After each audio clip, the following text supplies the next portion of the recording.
Your third responsibility as a team member is to amplify other voices. You have a responsibility not only to add your full value, but to make sure others can add theirs too. When I work with teams, I can tell very quickly whether or not they're a healthy, productive group. I can tell by how balanced the participation is. Teams tend to have a majority and a minority on almost any dimension you can think of. Newer and older members, introverts and extroverts, corporate people versus the line.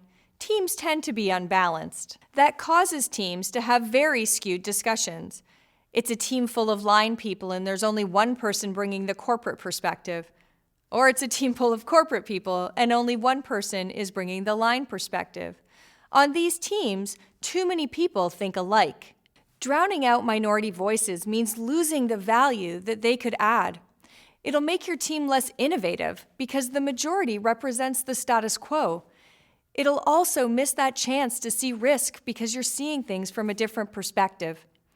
Here's some ways that you can amplify other voices. Make sure that they have a chance to speak. If someone's been shut out of a discussion, when you get the floor, hand it over to them. Another important thing, when somebody in the majority downplays or belittles that minority point, you need to counteract that. You can ask a question or use something to keep the conversation going. You can also use the agenda to help you. If things tend to get put last on the agenda and left off because you don't have time, ask that they be moved up to make sure you talk about them while everyone still has energy. If you want the advanced challenge, do any one of those things in a situation where you disagree with the person. You'll find that loaning your credibility to less powerful members of your team will have lasting effects.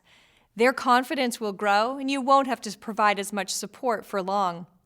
In the short term, it might make discussions more difficult because there'll be more diversity. In the long run, it will make your team more innovative, more aware of risk. It'll even improve your relationships along the way.